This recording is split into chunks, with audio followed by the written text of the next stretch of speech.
Assalamualaikum warahmatullahi wabarakatuh.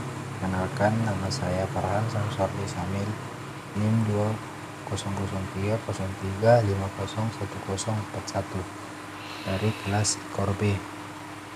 Di sini saya akan menjelaskan sejarah perkembangan biomekanika, pengertian biomekanika, fungsi biomekanika, dan pentingnya biomekanika.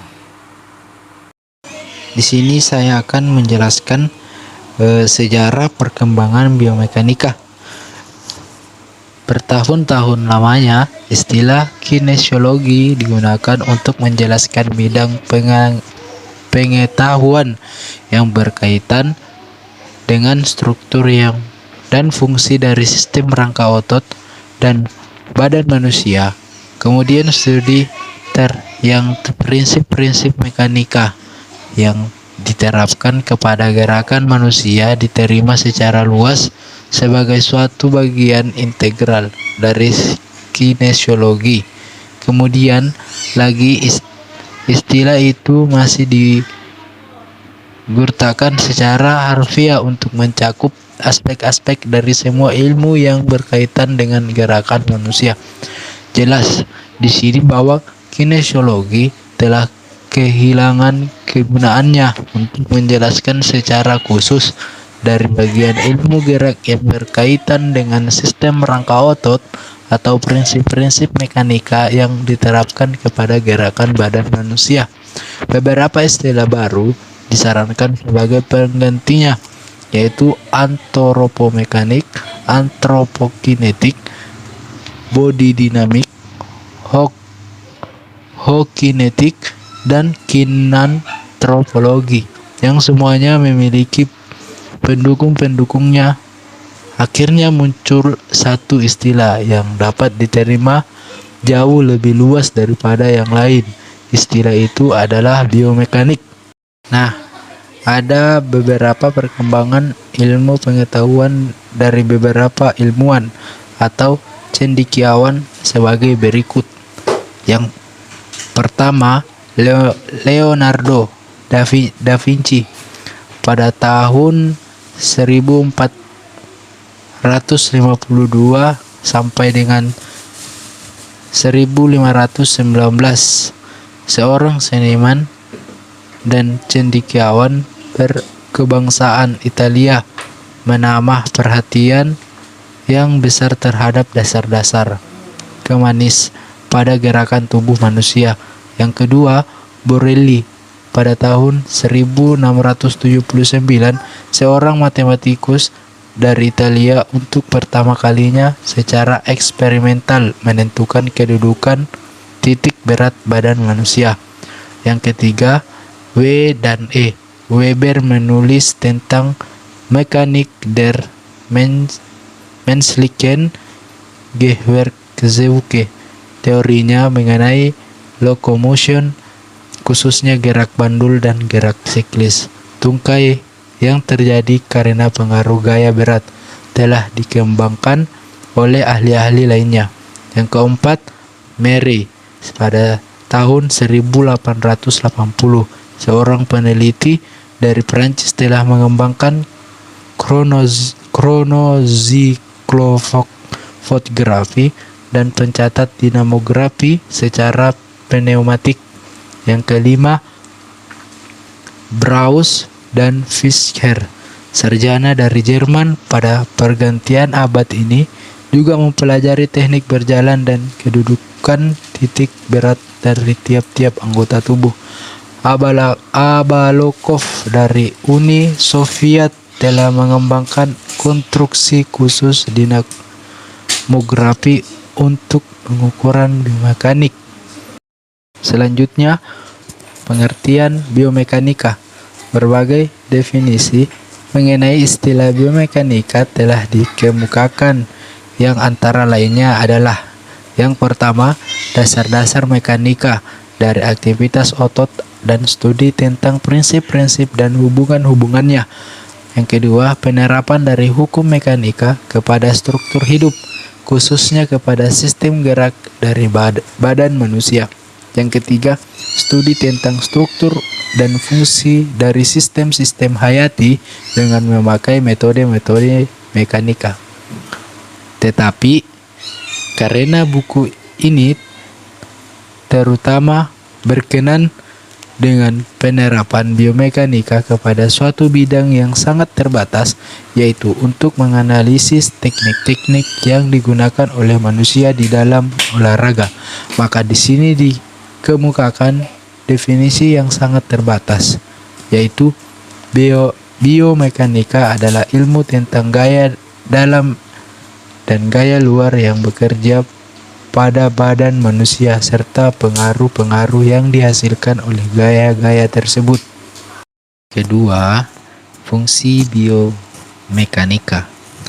Gaya-gaya dalam dan luar yang bekerja pada badan manusia itu menentukan bagaimana bagian-bagian badan bergerak selama melakukan keterampilan gerak.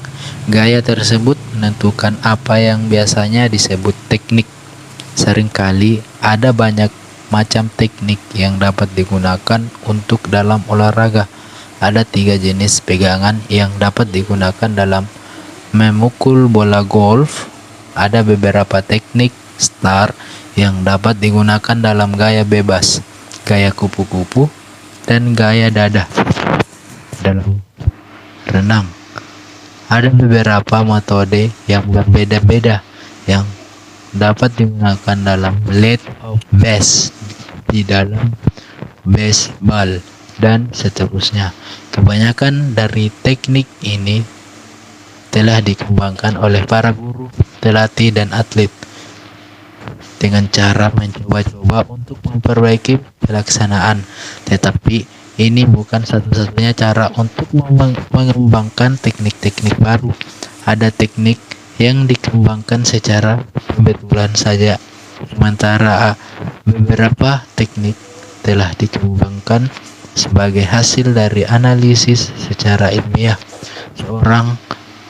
Seseorang dalam belajar sesuatu biasanya dengan 2 cara, yaitu belajar melalui pengalaman dan belajar melalui ilmu pengetahuan. Orang yang belajar melalui pengalaman biasanya. Yang ketiga, pentingnya biomekanika. Meskipun banyak orang tertarik kepada teknik olahraga, tiga kelompok profesi jelas menunjukkan perbedaannya, yaitu olahraga, pelatih, atlet. Karena masing-masing kelompok ini cenderung memandang teknik-teknik olahraga dengan cara-cara yang agak berbeda, maka pentingnya pengetahuan biomekanik bagi masing-masing mereka itu akan dibicarakan secara bergiliran. Nah, yang pertama itu bagi guru olahraga, pendidikan jasmani serta tujuan-tujuannya telah banyak dijelaskan, antara lain yang pertama, pendidikan jasmani telah didefinisikan suatu proses di mana melalui proses ini adaptasi dan belajar yang sesuai dalam hal organik, neuromuskular, intelek, sosial, budaya, emosi, dan estetik dihasilkan dan berkembang maju melalui aktivitas yang cukup kuat. Yang kedua, pendidikan jasmani mempunyai tujuan untuk meningkatkan gerakan manusia melalui medium kegiatan jasmani. Berdasarkan pernyataan di atas, kurang-kurangnya ada satu hal yang umumnya sama, yaitu mereka menunjukkan tujuan-tujuan pendidikan jasmani yang direalisasikan melalui aktivitas jasmani. Jadi jelaskan bahwa keberhasilan yang dicapai guru olahraga harus berdasarkan pengetahuan dari medium khusus tersebut, yaitu teknik, metode pengajaran, dan kepelatihan yang bersangkutan dan ilmu yang mendasarinya. Oleh karenanya ditekankan bahwa pengetahuan biomekanik merupakan hal yang penting sekali bagi guru olahraga yang tidak puas untuk membatasi efektivitasnya dengan membuat pertimbangan-pertimbangan yang kritis berdasarkan pikiran-pikiran. Nah, yang kedua, bagi pelatih, pentingnya pengetahuan Biomekanik bagi pelatih tergantung. Pelatih bergantung kepada cabang olahraga yang bersangkutan. Seorang pelatih lintas alam terutama berurusan dengan daya tahan otot, kardiovaskuler, dan hanya sedikit berurusan dengan teknik. Jelas akan kurang memanfaatkan pengetahuan biomekanik dibandingkan dengan seorang pelatih baseball, sepak bola, senam, atau renang, di mana teknik memegang peranan jauh lebih besar. Faktor lain di sini adalah tingkatan seseorang dengan siapa ia bekerja. Guru olahraga biasanya bekerja dengan pemula atau pra-pemula. Dengan demikian bersangkutan dengan dasar umum dari teknik-teknik olahraga dan prinsip-prinsip umum dari biomekanik yang mendasarinya. Di lain pihak, pelatih bekerja dengan tingkatan-tingkatan yang lebih maju dan karenanya tidak hanya bersangkutan dengan dasar-dasar umum, tetapi juga dengan rincian yang tepat. Pada waktu tingkatan pelaksanaan meningkat, demikian juga kebutuhan pelatih akan pengetahuan biomekanik yang mendalam dan cermat.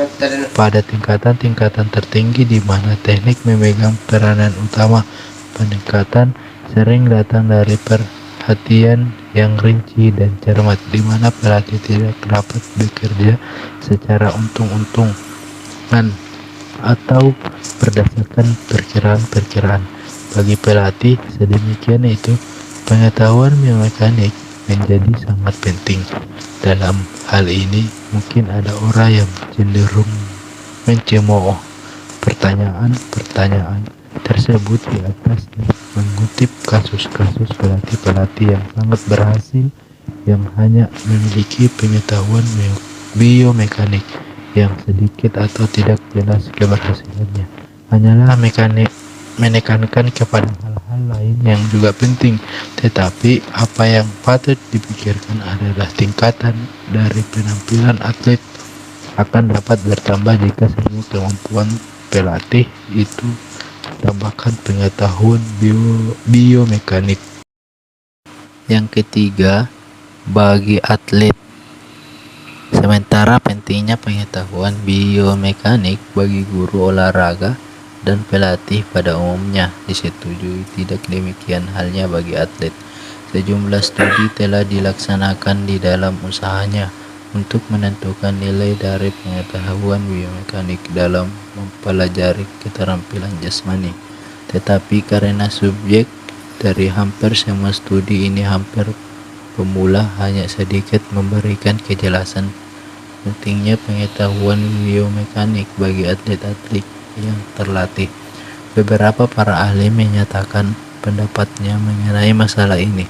Pada waktu pelajar maju atau menjadi semakin tua dan biasanya lebih berpengalaman, pengarahan secara verbal dan satu analisis gerakan dapat membantu dalam meningkatkan arti dari keterampilan dan dalam memberikan pemahaman baru ke dalam masalah tersebut.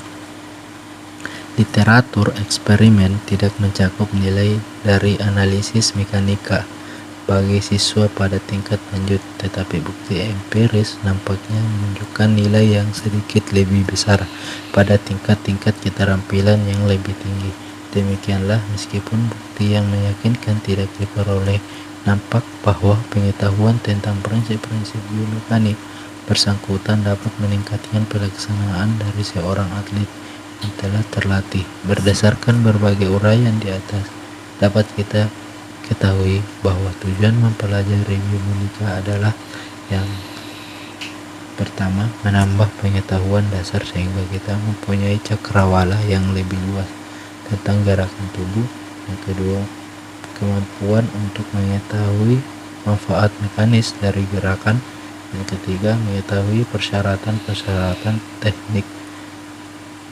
teknis dari setiap tugas gerak. Terima kasih.